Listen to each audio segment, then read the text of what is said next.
The man who was once Kenji Morita, a respected Hatamoto samurai, now possessed only the cold sting of the wind and the hollow echo of a forgotten name. He was a ronin, a wave man, adrift from the shore of duty. His lord, Takeda Shingen, the tiger of Kai, lay broken beneath the muddy fields of Kawanakajima. The year was 1561, and Japan, already a cauldron of ceaseless conflict, had claimed another great man and extinguished the light of his loyal retainer.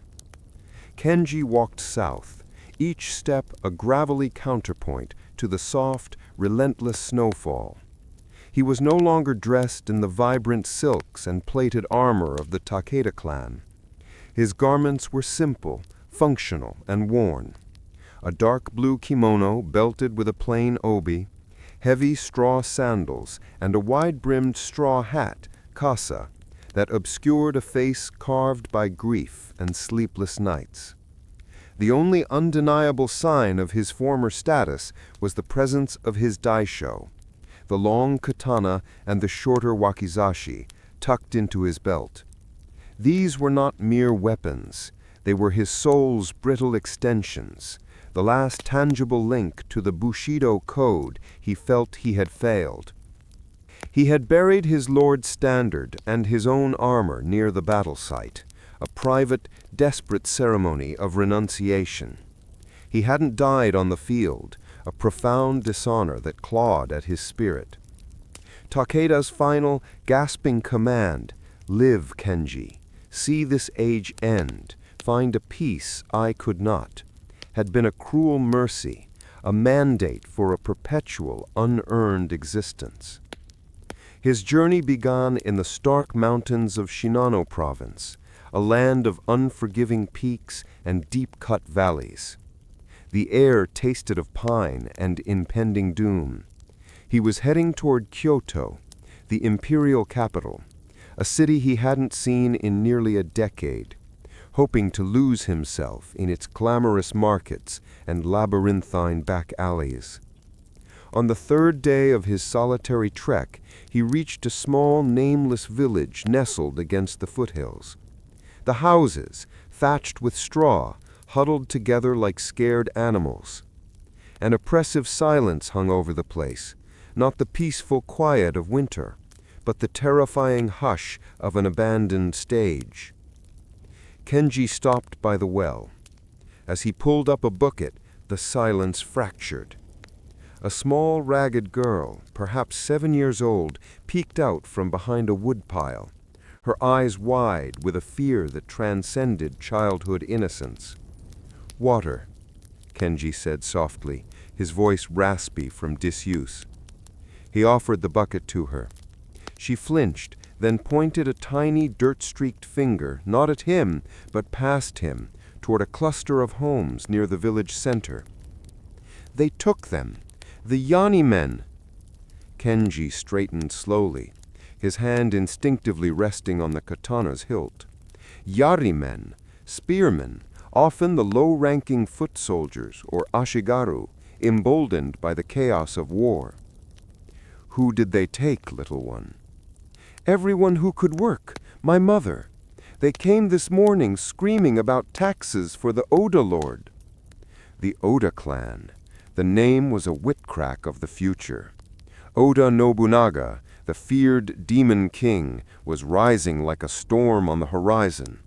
His taxes and methods were legendarily harsh. Kenji looked at the girl's trembling form and the desolate village.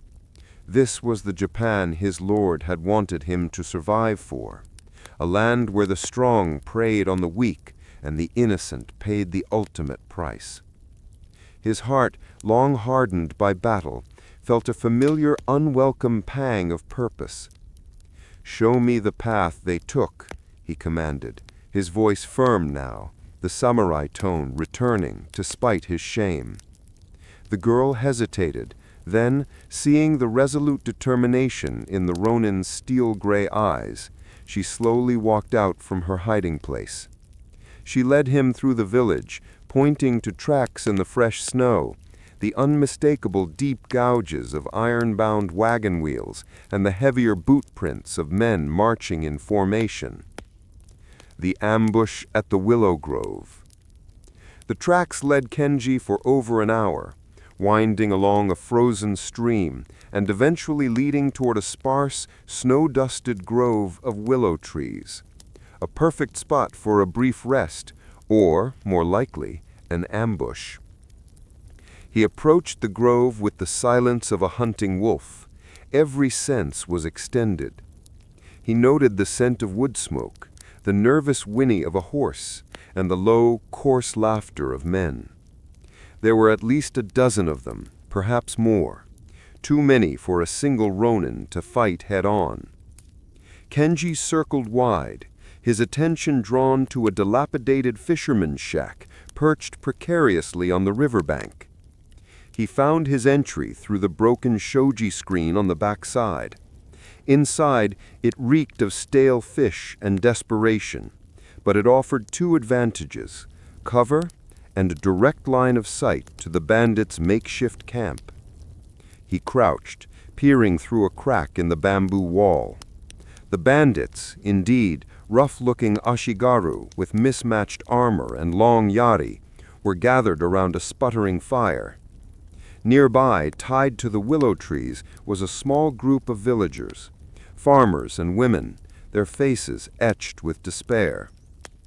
They were being held captive, their fates likely to be forced labor or worse, all in the name of a distant, uncaring warlord.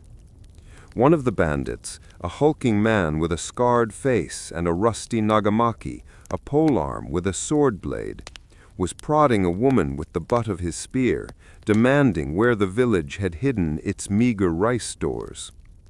"The way of the spear is to protect," he muttered under his breath, recalling the Takeda doctrine.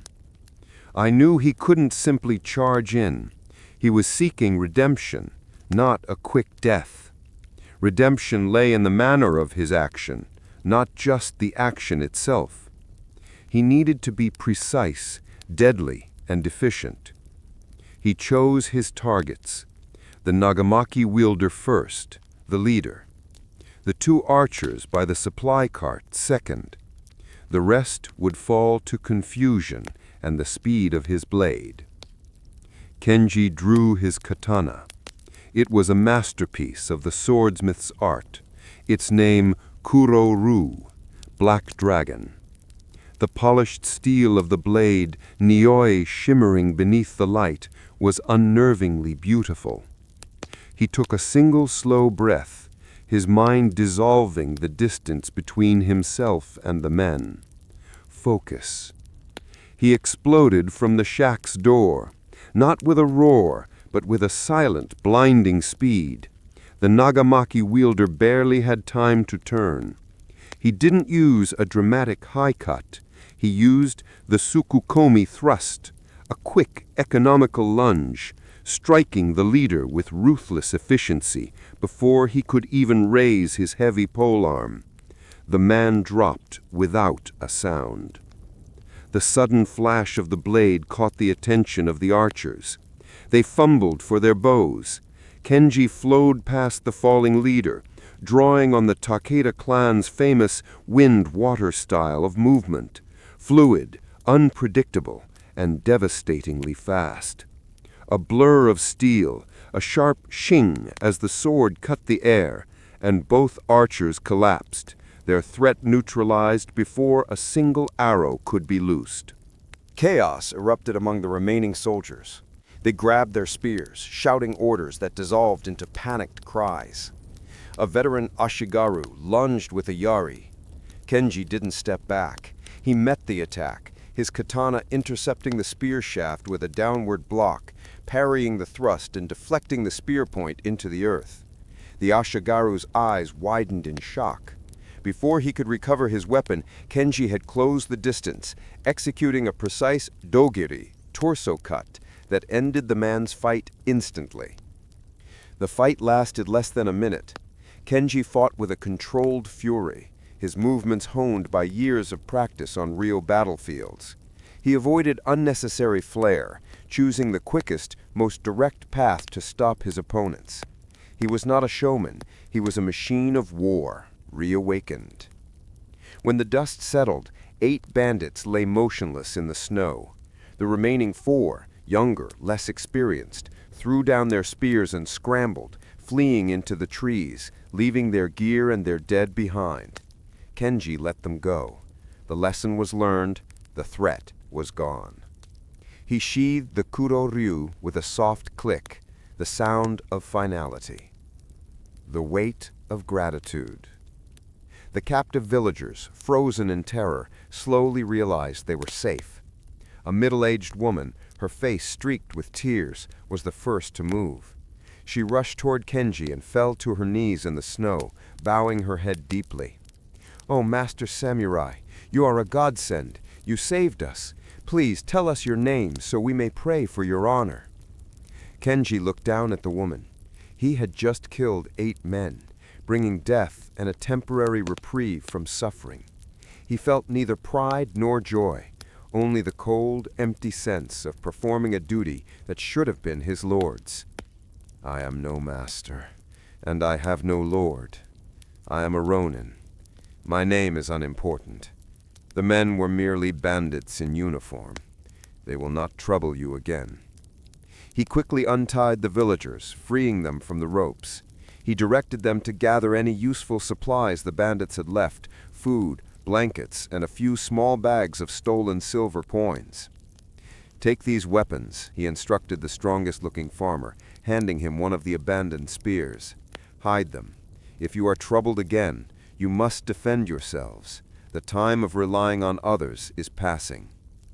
As the villagers quickly gathered their belongings and prepared to hurry back to their home, the woman who had first thanked Kenji approached him again, holding out a small, crudely carved wooden netsuke, a tiny figurine of a badger.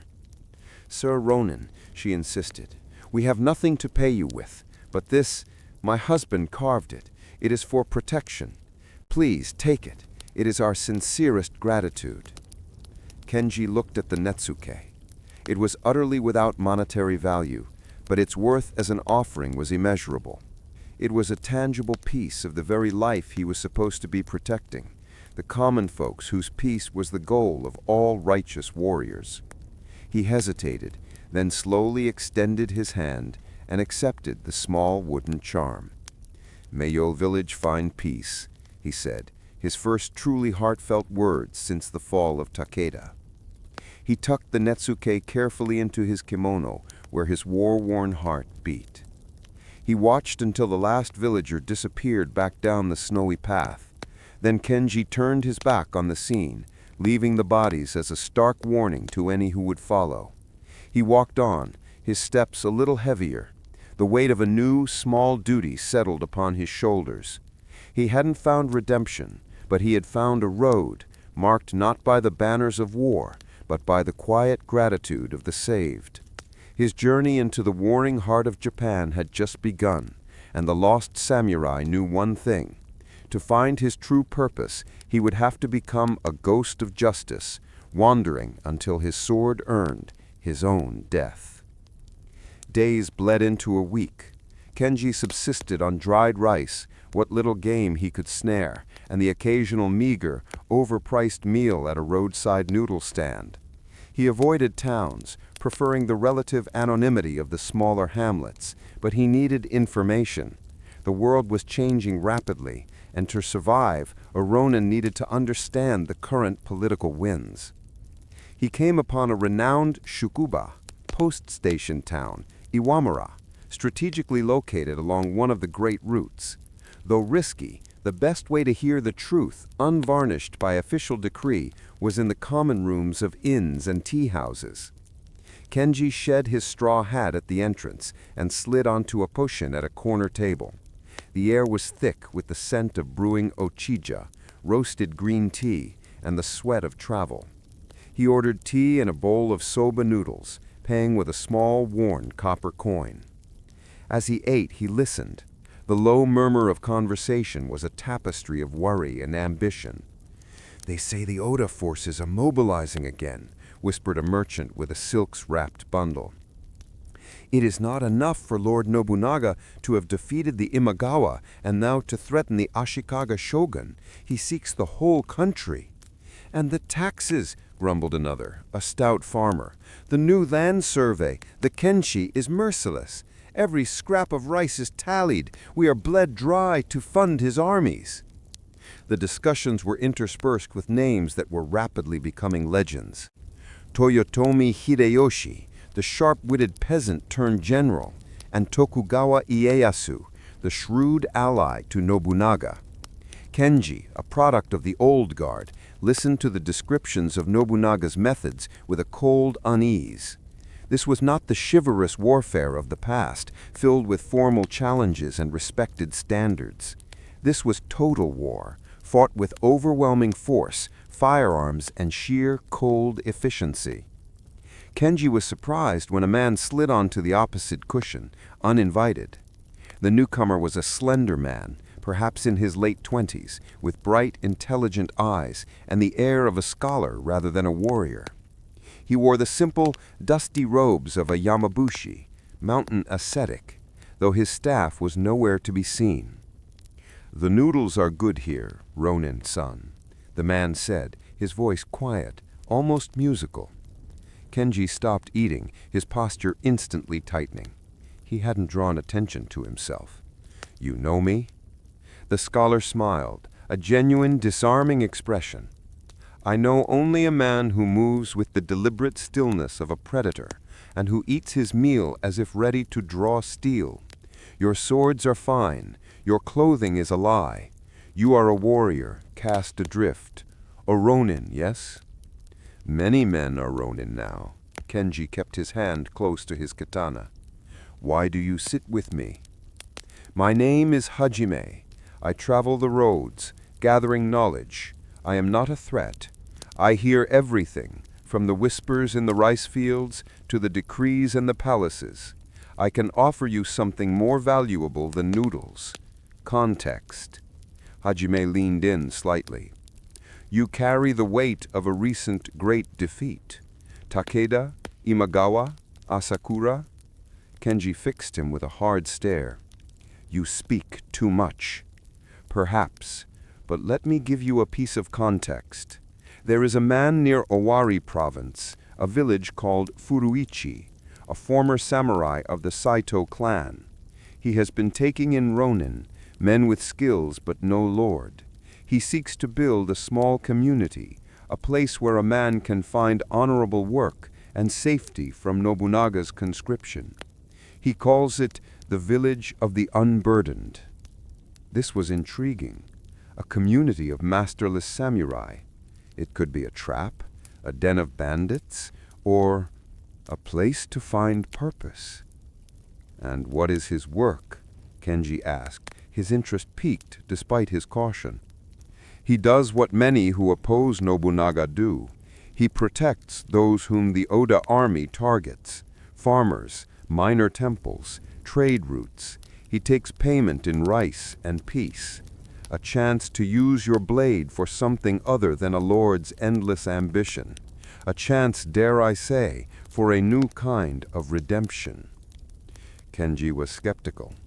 Nobunaga will crush such petty resistance.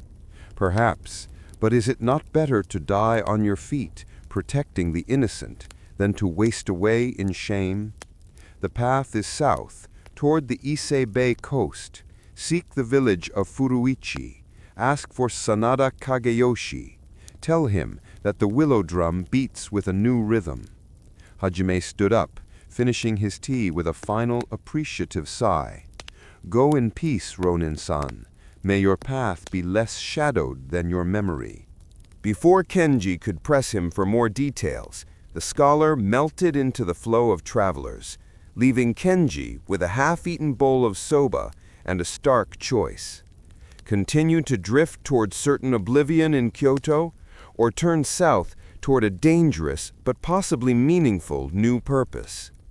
The netsuke, the small badger carving from the grateful villager, felt warm against his chest. He stood, retrieved his kasa, and turned south. He would seek the village of the unburdened. The Swamp and the Silent Blade. The journey to Furuichi took another 5 days, leading Kenji away from the main roads and into the marshy, difficult terrain bordering the coastal lowlands, a perfect place to hide a secret village.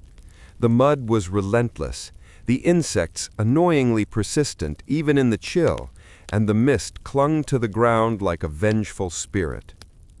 One afternoon, navigating a particularly dense stretch of tall, reed-choked swampland, Kenji's acute senses warned him of danger. The swamp was too quiet. The usual chorus of frogs and water birds was absent. He stopped, his hand going to his katana hilt. He didn't draw the blade. That would be a declaration. Instead, he simply adjusted his posture, lowering his center of gravity, preparing to move in any direction. "You move like a ghost, Takeda-san." The voice came from behind and slightly above him, smooth and devoid of regional accent. Kenji didn't turn. He shifted his weight, allowing him to spin on his heel in a single fluid motion, drawing the kuroryu in a lightning-fast nukitsuke, quick draw, that brought the point level with the throat of the speaker.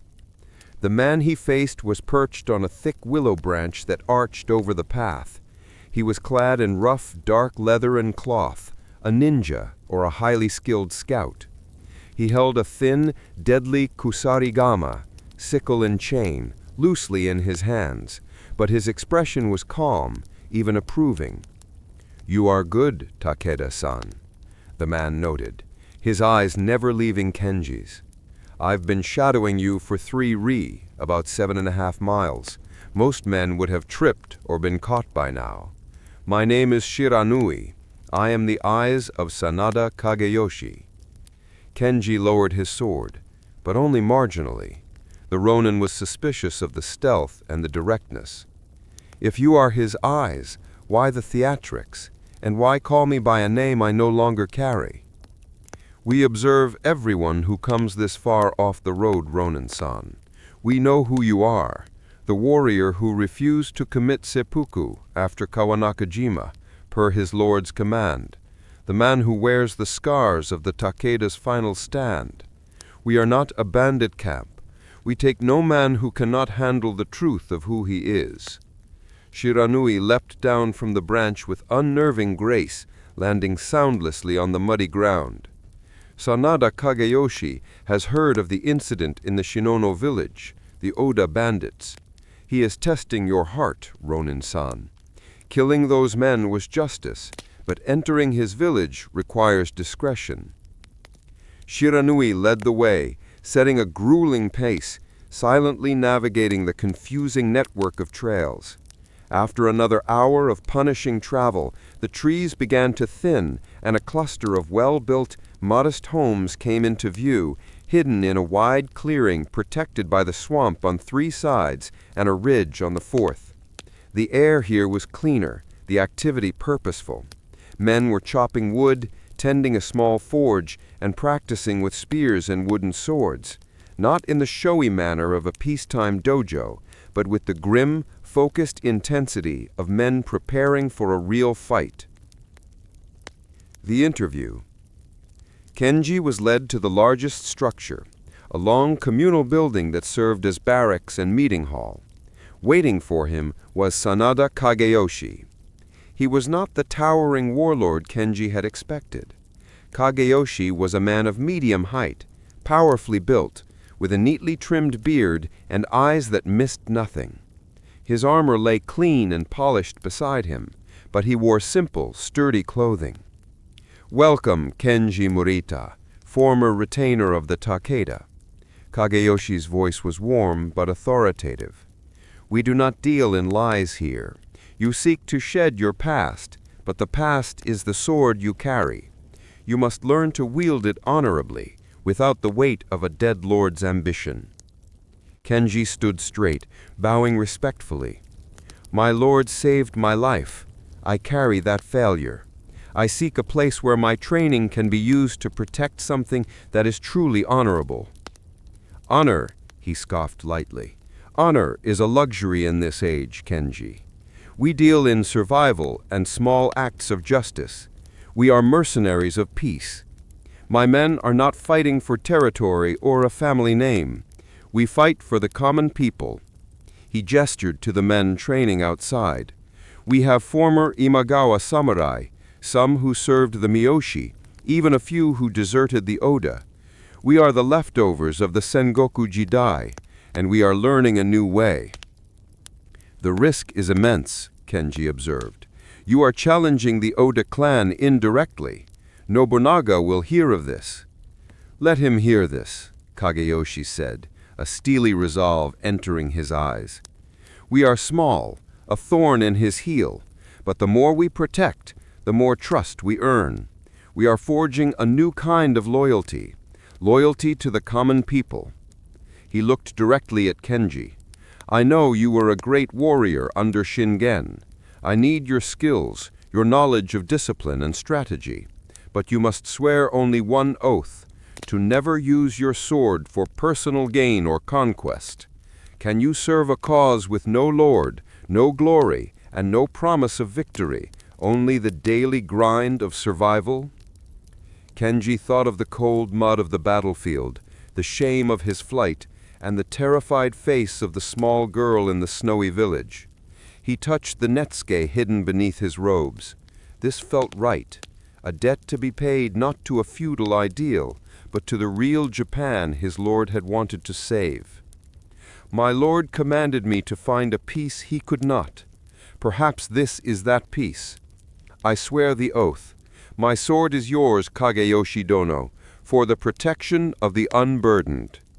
Kageyoshi arose, a slow, approving smile spreading across his face. "Then welcome, Kenji Morita. You are no longer just a ronin. You are a member of the Unburdened Blade." The village of the Unburdened was a study in grim efficiency. It wasn't picturesque. It was a fortress carved from necessity. Every man and woman had a task, and the atmosphere was one of quiet, disciplined focus. Kenji, after being formally welcomed by Sanada Kageyoshi, was assigned a small, clean room in the barracks, and, more importantly, a duty. His fame as a former Takeda retainer, a man trained in the famed Windwater style under one of the greatest warlords of the age, preceded him. Kageyoshi immediately put him to work training the younger recruits and assessing the combat readiness of the seasoned ronin. Kenji began his instruction the next morning. The training yard was a muddy patch of earth perpetually churned by feet and balkan, wooden swords. He found himself facing men whose fighting styles were as varied as their provinces of origin: the aggressive, low stance of the Imagawa retainers, the defensive, patient cuts favored in the West, and the desperate, wild swings of former Ashigaru. "You fight like a dying dog," Kenji yelled at a muscular ronin named Jiro, whose wide, sweeping cuts were predictable. "Your enthusiasm will get you killed, and the farmer you are sworn to protect buried beside you. Discipline, that is the Takeda way." He demonstrated the kiri-oroshi, downward cut, not with force, but with controlled gravity, his body a single, unyielding line from hilt to heel. Jiro, who had fought for years, was shocked by the sheer economy of movement. "But, Master Morita," Jiro argued, wiping sweat from his brow, "force is what breaks a spear." "Force is spent," Kenji countered, his voice sharp. "Control is infinite. You do not just kill the enemy, you preserve your life to fight the next one. We are not an army of thousands, we are a handful. Every breath is precious." The informer and the scholars return. Days turned to weeks, and Kenji settled into a routine. The physical work was a balm to his guilt, and the small, tangible results, a recruit mastering a parry, a successful escort of rice through banded territory, provided a trickle of the redemption he craved.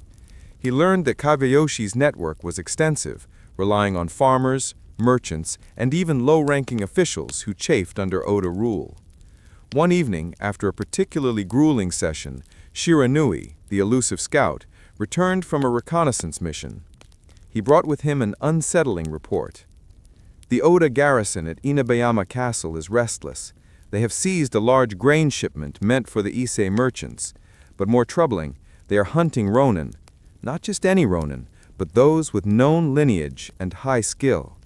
They offer a specific high bounty for any former Takeda warrior. Kenji knew this was directed squarely at him.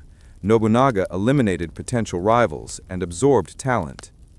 And there is something else, Shiranui added, his eyes meeting Kenji's. I saw him near the outskirts of Gifu, the former Inabayama, the scholar. Hajime, Kenji muttered, instantly wary. He was not wearing the robes of a Yamabushi, Shiranui reported. He was dressed in fine silk, talking intently with a man I recognized as a high-ranking Oda tax collector, Akira. They were sharing documents, map scrolls. The initial suspicion Kenji had felt in the tea house surged back. Hajime was a spy, an informer. He hadn't directed Kenji to the village of the unburdened out of kindness. He had delivered him there. The village was compromised. Kageyoshi clenched his fist. The information he gave you, Kenji, was a seed. He wanted you here, bringing your skills, increasing our value as a prize to Nobunaga. But why wait? Kenji asked, confusion mixing with his anger.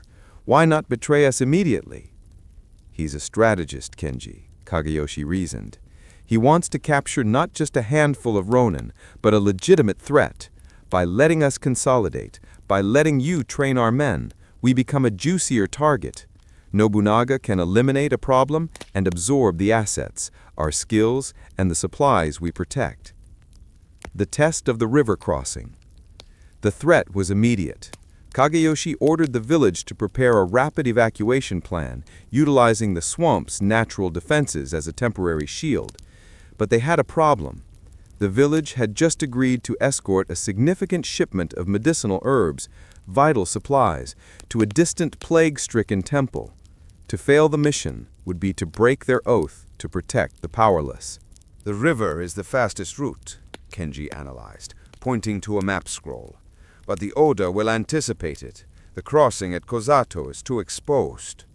We must cross, Kageyoshi declared. We cannot break our word. We will split the escort. Most of our men will remain here, preparing for defense. You, Kenji, will take the supply caravan. Kenji looked up, surprised. I am the bait, then. The high-value target. Precisely, Kageyoshi confirmed. Your presence is the hook. You will draw the Oda force's focus. But you will have our fastest men, Shiranui, Jiro, and 4 others. Take the river path, but not to Kozato. You will use the old, forgotten Mizobashi, the floating rope bridge north of the main crossing.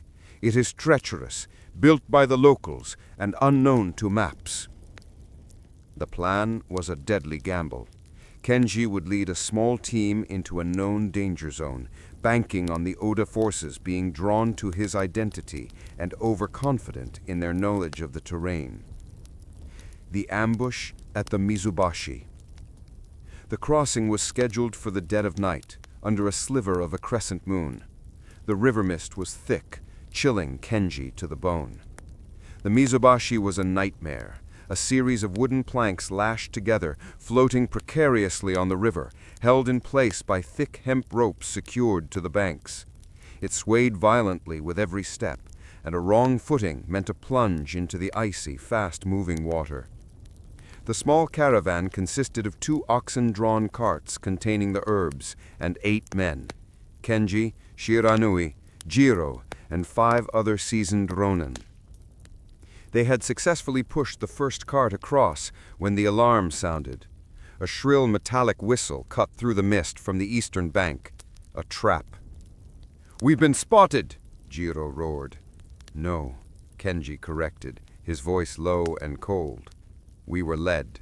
They knew the Mizubashi." Suddenly, torches flared on the eastern bank. Standing among a force of nearly 30 Ashigaru and several armored samurai was Akira, the Oda tax collector, and beside him, wearing elegant traveling silks and a smug smile, was Hajime. "Kenji Morita, the disgraced Takeda dog. Your new master's efforts are pitiful. Surrender, and you will live long enough to serve Lord Nobunaga." Hajime stepped forward, his smile chilling.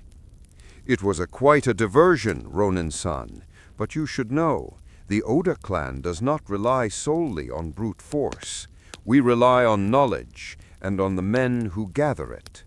I thank you for consolidating all this excellent talent for us. Kenji looked across the river, his hand tightening around the Kuroryu. The samurai and his own force were already drawing blades, their fear hardening into a grim resolve. "The carts go first," Kenji ordered. "Jiro, you and the two quickest men push the carts across, regardless of the fighting. Shiranui, take the remaining men and defend this bank." He didn't wait for a reply. He sprinted onto the bridge.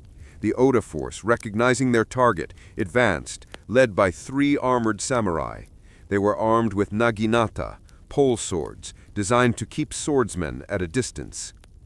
Kenji moved onto the swaying bridge, the Kuroryu singing from its sheath. The Mizobashi became his personal stage for the Takeda's wind-water style. The first samurai lunged with the naginata.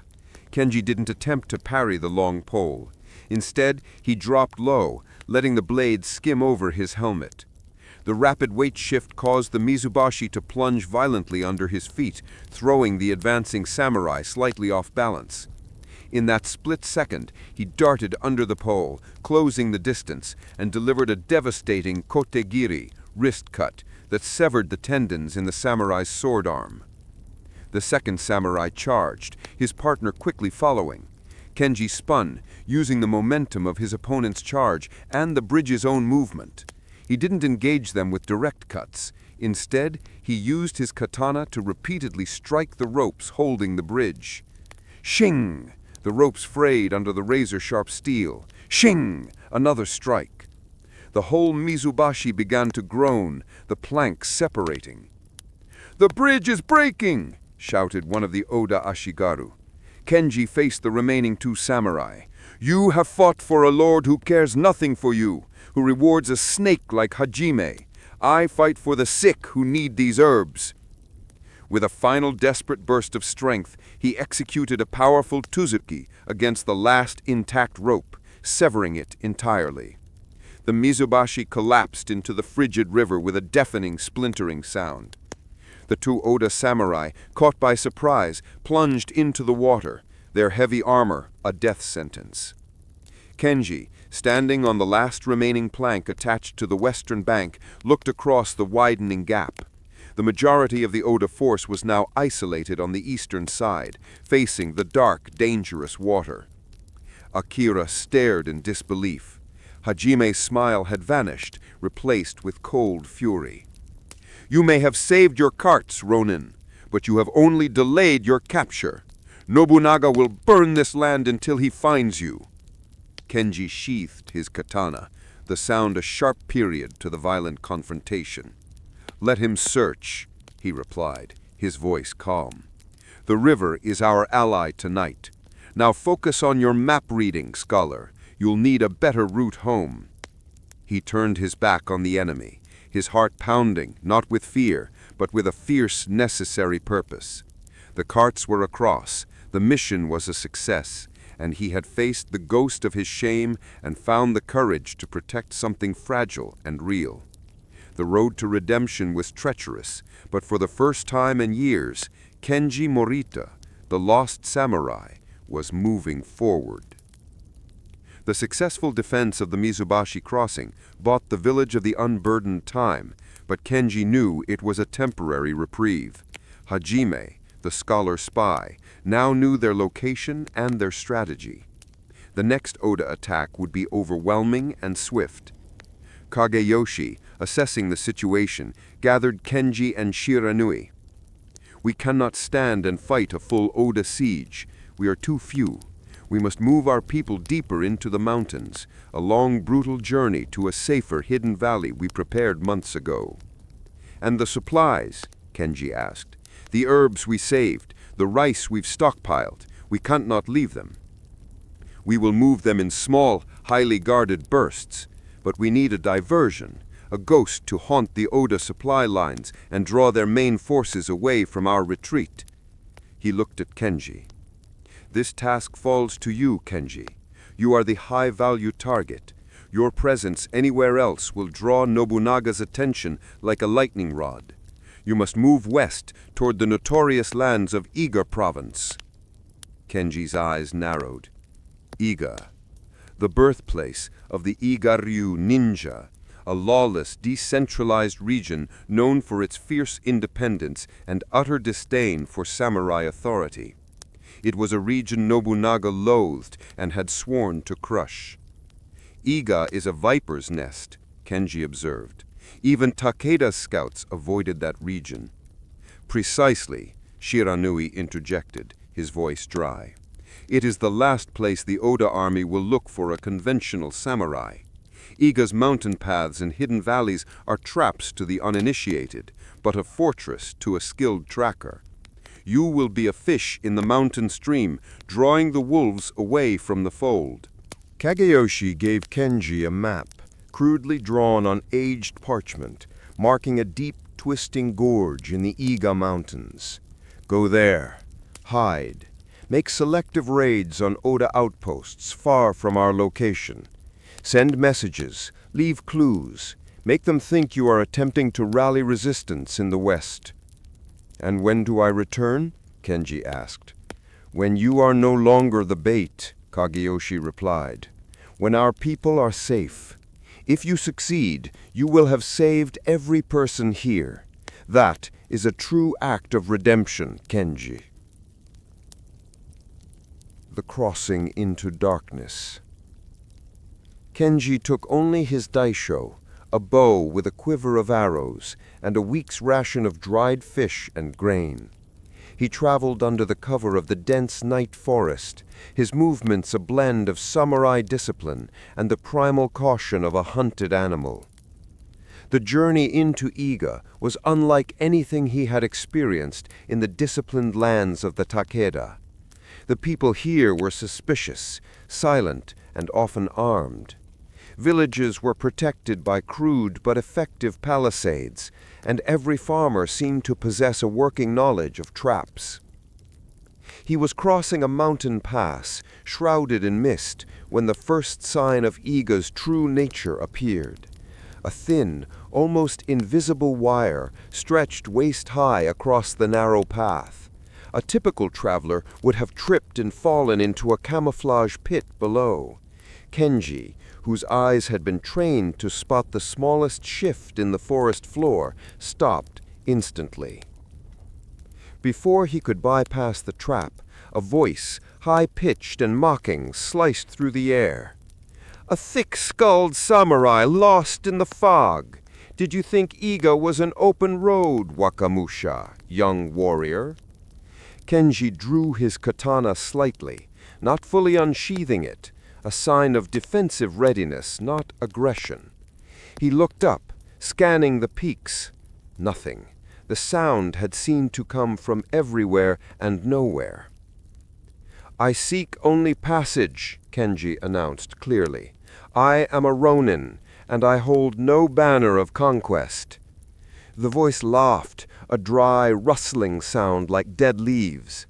"A ronin with a Takeda pasture! We know your kind.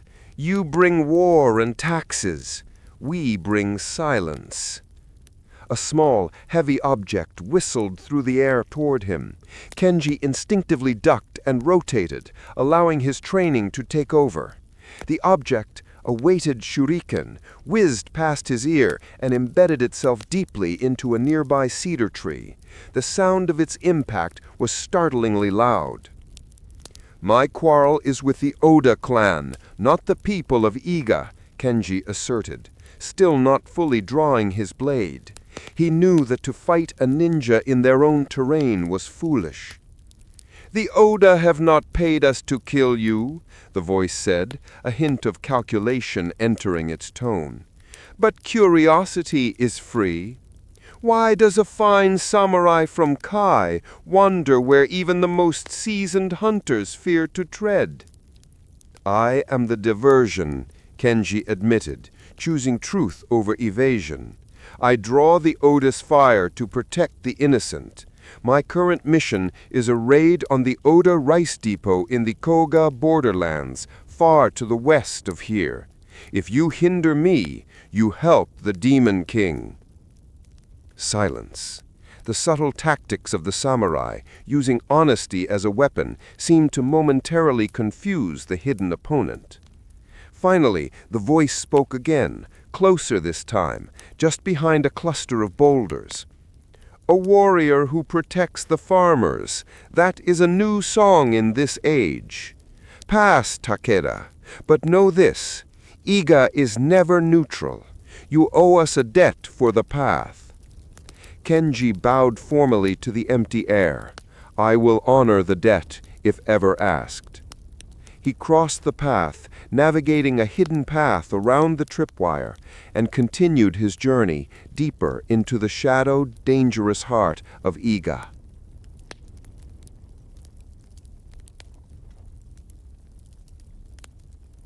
The raid and the unforeseen ally. Kenji spent the next 3 days traversing the unforgiving Iga terrain, avoiding all human contact, until he reached the border with Koga province, where the Oda had established several fortified outposts. His target was a well-defended rice depot, a symbol of Oda control. On the third night, under a cold, clear sky, Kenji approached the depot. It was protected by a high wooden fence and 2 rotating guard patrols. It was not a target for a single man to assault directly. He found a secluded vantage point on a hill overlooking the post. He needed more than just a diversion. He needed to leave a clear, bloody sign that a dangerous, high-value samurai was operating in Nobunaga's backyard. He notched a specially tipped arrow onto his bow. He had smeared the tip with a highly flammable resin, a technique borrowed from the Takeda's siege warfare. He waited for the wind to shift. Twang! The arrow flew, a silent, deadly arc. It struck the thatched roof of the largest rice storage shed. In seconds, a small, hungry flame erupted. The guards, startled, rushed toward the fire. That was Kenji's cue. He fired a second and a third arrow, targeting the barrels of lamp oil near the main gate. The entire area erupted in a dazzling, chaotic conflagration. As the guards panicked and the flames roared toward the valuable rice stores, Kenji descended, sprinting toward the chaos. He didn't engage the full force. He attacked the outer guards with a burst of furious speed, cutting down 3 men with precise, fatal blows, deliberately leaving the bodies where they would be found. He wanted the Oda to know this was the work of a highly trained swordsman, not a common thief. Just as the rest of the Oda garrison regrouped and began to mobilize, a shower of tekagi, hand claws, and shuko, hand spikes, rained down from the forest surrounding the depot. They were accompanied by a chilling chorus of war cries, not the organized shouts of samurai, but the wild, unnerving calls of the Iga ninja. It was a full-scale assault. The ninja had been watching, waiting for the perfect moment to join the chaos Kenji had started.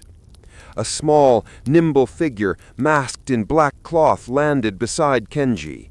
It was the same individual who had warned him in the mountain pass, recognizable by the distinctive, high-pitched voice. "You brought the fire, Takeda. We bring the darkness. Consider this the payment of your debt. Now run. The main Oda force will be here by dawn." Kenji didn't argue. He fought alongside the ninja for a brutal, exhilarating minute, their movements a startling contrast.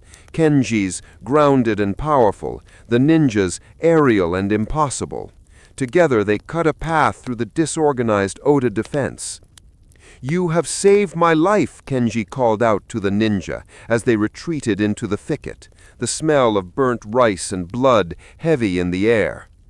"No," the ninja countered, fading into the shadows. "You gave us the opportunity. In Iga, we don't save, we use. Now go. You have distracted the Demon King long enough." Kenji raced away, the sound of the burning depot and the rising shouts of the arriving Oda reinforcements echoing behind him. He had completed his mission. Nobunaga's officers would now be chasing a phantom in Iga, believing that Takeda Ronin was attempting to incite a wider rebellion. His heart swelled with a fierce, cold satisfaction. He had saved the village of the unburdened, not with a heroic charge, but with calculated action and a necessary deception. His redemption was becoming less about escaping shame and more about embracing a new, dangerous form of service, becoming the sharp, hidden blade of justice in a broken land.